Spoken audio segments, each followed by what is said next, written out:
Salam, saudaraku yang dikasihi Tuhan Yesus. Sola Scriptura. Orang percaya wajib belajar Alkitab. Saudaraku yang dikasihi Tuhan, kita bersyukur pada hari ini masih diberikan kesempatan untuk memperingati hari kenaikan Tuhan Yesus Kristus ke surga. Suatu kesempatan yang sangat berharga bagi kita untuk merenungkan kembali bagian sejarah yang sangat penting ini.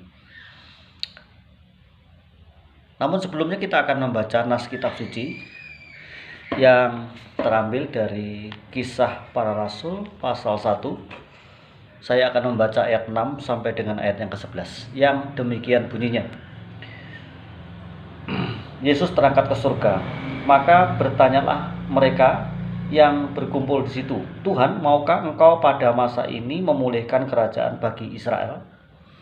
Jawabnya, "Engkau tidak perlu mengetahui masa dan waktu yang ditetapkan Bapa sendiri menurut kuasanya.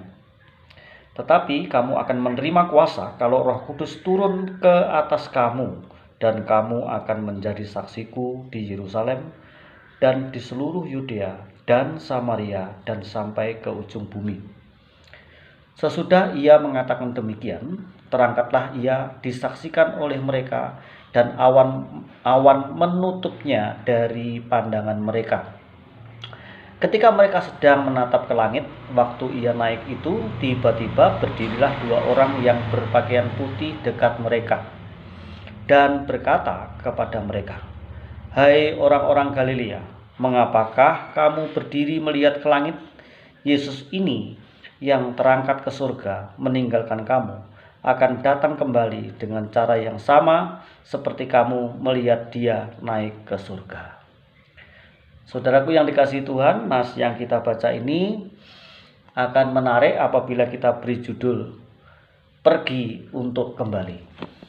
Apa yang dimaksudkan? Minggu setelah itu, seorang penulis lagu tempo dulu menulis lagu berjudul "Pergi untuk Kembali", yang menceritakan perpisahan sepasang kekasih. Namun sang pria berjanji untuk kembali lagi setelah ia pergi. Saudaraku yang dikasihi Tuhan, pada momen peringatan hari kenaikan Kristus ke surga saat ini, Lukas dalam kitab sejarah gereja yaitu Kisah Para Rasul mencatat bahwa sebelum Yesus pergi naik ke surga, ia berjanji akan mengutus Roh Kudus turun ke atas para murid sehingga mereka memiliki kuasa untuk menjadi saksinya mulai dari Yerusalem, Yudea, Samaria hingga sampai ke ujung bumi. Seperti yang kita baca pada ayat ke-8. Maka jelas bahwa kunci keberhasilan para murid dalam memenuhi amanat agung Tuhan Yesus adalah kuasa Roh Kudus. Dengan kuasa itu, para murid akan dimampukan untuk melanjutkan karya Kristus dengan bersaksi, mengajar, bahkan membuat mujizat.